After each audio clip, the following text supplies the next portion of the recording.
Thank you. I want to talk to you about strategy in volatile times. And I want to get my clicker to work. Click, click. There we go. And I want to talk about some volatile times. I want to talk about 1885, just to start. And I want to talk about the 40 years from 1885 to 1925. 40 years. What was 40 years ago today?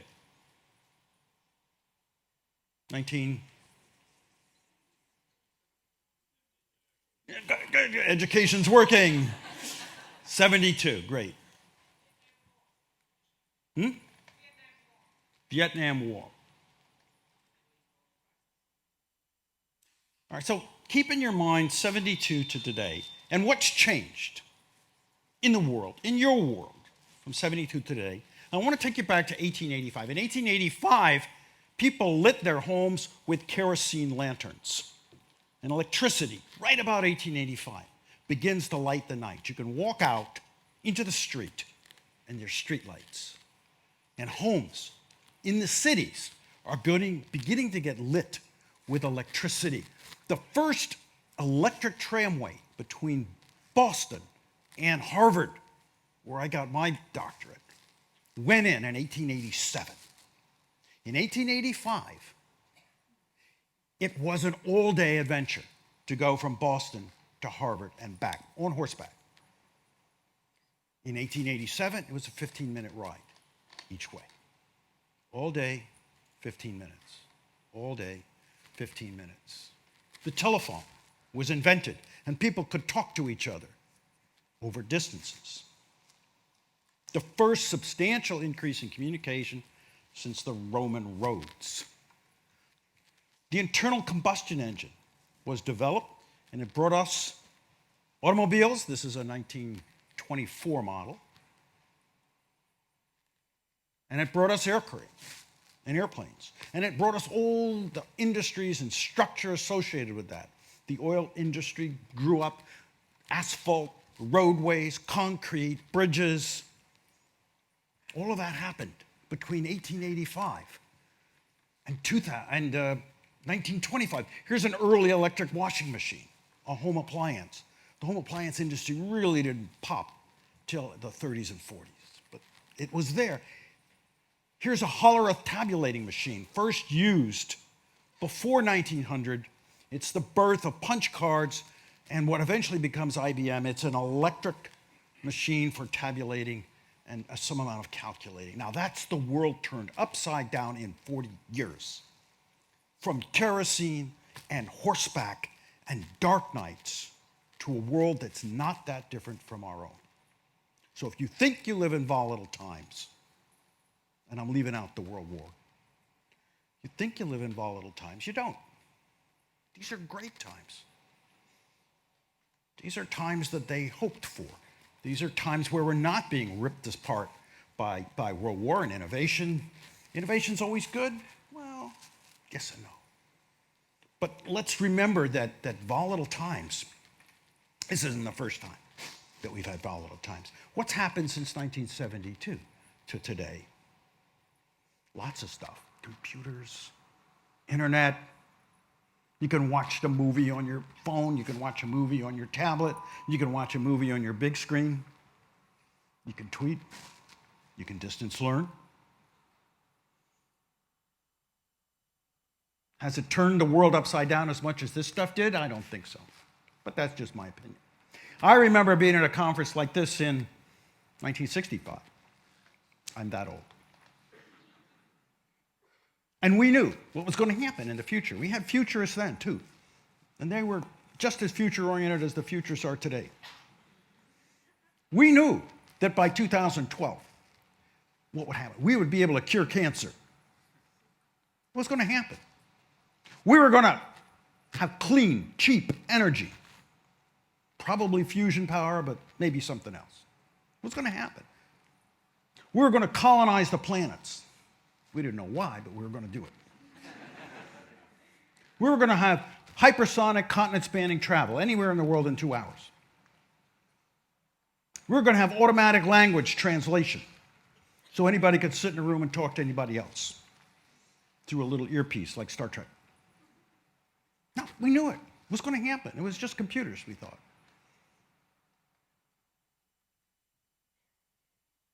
We were going to feed the world. Now, none of us projected that we were going to have computers up the wazoo. But that's what we got. We didn't get that other stuff. And so when you think about the future and you think about volatile times, one of the things I think about all the time is you're not going to get what you want. You're going to get what you get. So when you think about technology futures, don't just think about, boy, I wish this. Stuff that's going to happen, and maybe it's good, and maybe it's not, but it's what people come up with. It's not necessarily what you want. There's going to be stuff that happens in biotech. You're going to say, oh, no, don't do that. Don't cross that kangaroo with that moose. I do strategy. And today, strategy doesn't look so much like it did back in those early days of the 20th century. We're much more into design nowadays. We design businesses more so than just make a product. The make a product thing is so exciting right now. Everybody loves iPhones and we think about Apple's strategy as being a product almost. But a real strategy is a design. Here's eHarmony, a really nice company. It helps people get married. eHarmony accounts for 2% of the marriages in the United States, if you can believe it right now. Now, how do you do this? How do you set up a website that helps people get married? I want to show you its policies. To sign up on eHarmony, you have to fill out a questionnaire with 250 questions. And it takes a long time. It took me 2 hours. It's like a final exam. You have to have probably an extensive self-description. Then you have to answer questions about yourself, like, how do your friends describe you? And blah. Attractive, sexy, you say things like that. But what I'm coming to is that you don't say things like that. They have a matching algorithm. They studied 4,000 married couples and tried to deduce what it is that makes married couples happy. I mean, their Y variable was happiness. So they're trying to put couples together that will be happy. After you've done all this, set up, you actually have to pay money. You have to pay $300 to $500 for a month's access. It depends on how you sign up and when. But let's say, maybe $100. You have to wait a day before 7 potential matches show up. And then you can't just look at their pictures. You have to engage in what they call guided communication, which is sort of the way your parents would want you to talk to a girl. And you're not.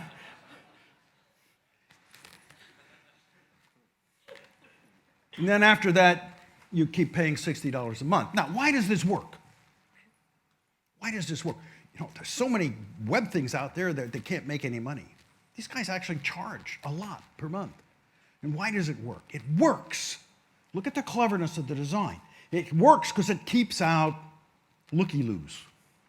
It keeps out people who want a hot date.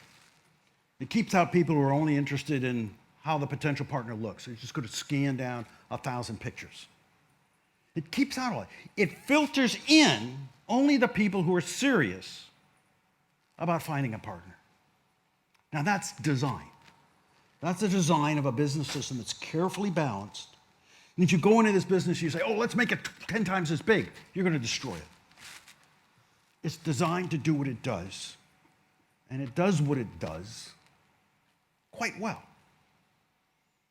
Now, how do we adapt that to other cultures? How do we do this in India? How do we do this in Australia, where I don't know how people meet? I guess at the beach.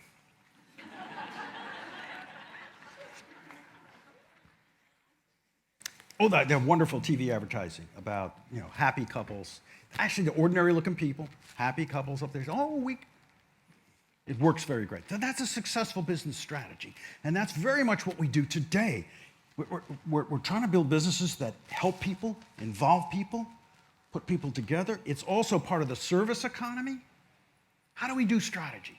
I want to tell you two quick stories that you can take away. One, 1895. Oh, I'm sorry, it's so old. Andrew Carnegie is the richest man in the world. He's built U.S. Steel, and he's holding forth at a cocktail party in Pittsburgh.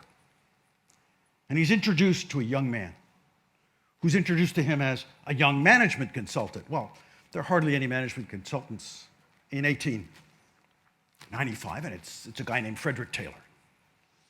And Carnegie's chomping on his cigar. This guy's surrounded by his admirers.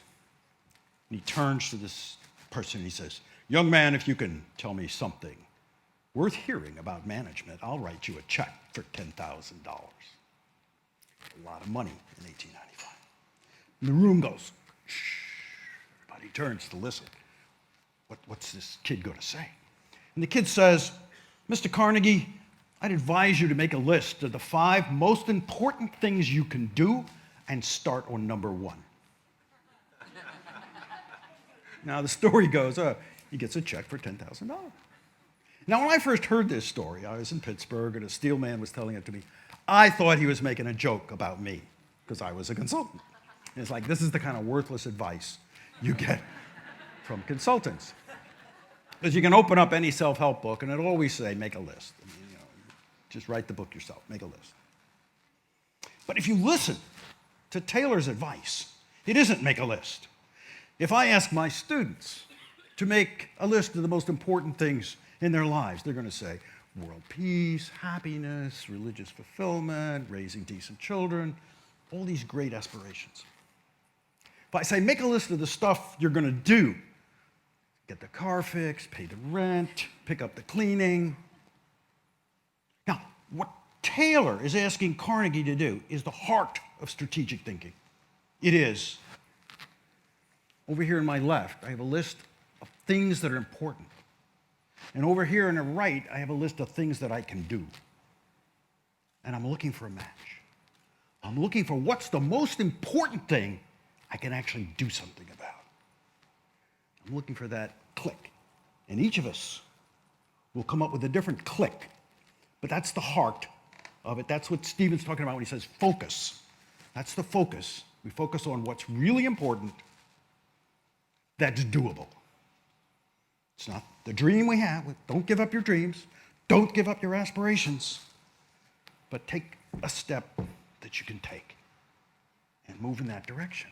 And that's the very heart of strategic thinking. The second story I want to tell you about is about a certain kind of leadership.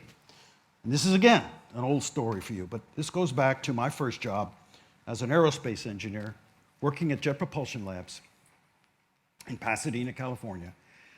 We didn't do manned stuff. We were unmanned. We still are. JPL has that thing on the Mars right now going around and disturbing the Martians. We were tasked to go with the moon and see what it looked like. Nobody knew what the moon's surface looked like. This is a picture of the way the moon looked to us in 1963. We didn't know what it looked like up close. So we had to build a vehicle to go there. But to build a vehicle to go there, you had to know what you're landing on. So we got scientists. And scientists came in, we had some scientists, and they said, it's very powdery. It's like talcum powder. Millions of years of meteor impact have turned it into a fine powder. When you land on it, your rockets are going to throw up dust. It's going to fall on top of the thing and bury it. Ha, ha, ha. That's scientists. That's what you get. So then we had other scientists. The second group of scientists came in. This is a God's honest truth story.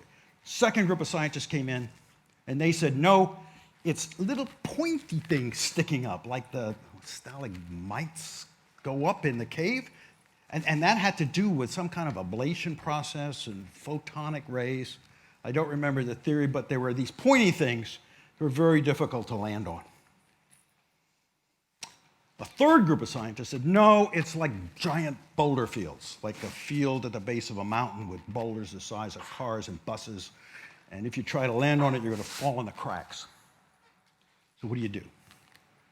My boss, Phyllis Buwalda, engineering manager, homeschooled in Montana, wrote a 2-page document called The Lunar Surface. And she said the lunar surface is hard, flat, slightly sandy. It's tilted no more than 15 degrees, and it's got a rock about 2 feet across every 40 or 50 feet. I looked at it, and I said, Phyllis, this is what the Southwest Desert looks like. This is what the center of Australia looks like. I mean, you don't know that the moon's like that. This is all we know. And she said, well, I don't know, the flat parts of the Earth look like that. And we're going to a flat part of the moon. I said, yeah, but you don't know. How can you do this? And she said, look, the engineers can't work without a specification. So here's a specification. If it's a lot harder than this, we're not going to be spending much time on the moon anyway.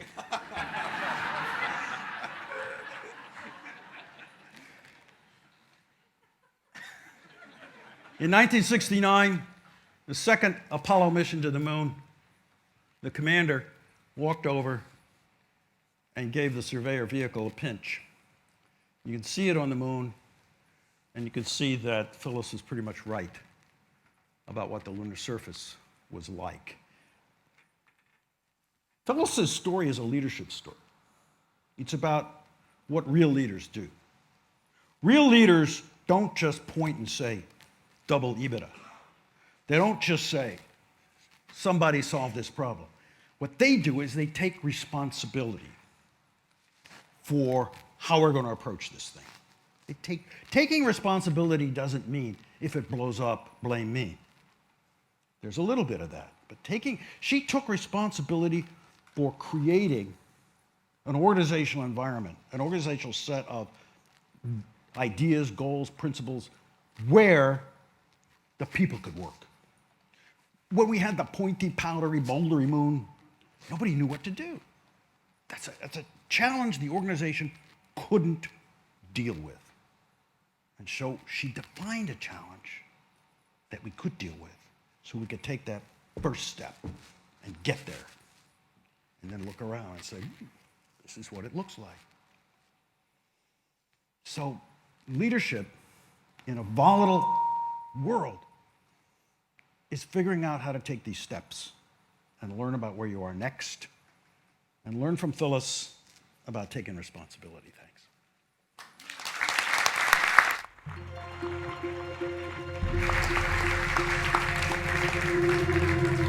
Thanks so much, Richard. I'm sure, there's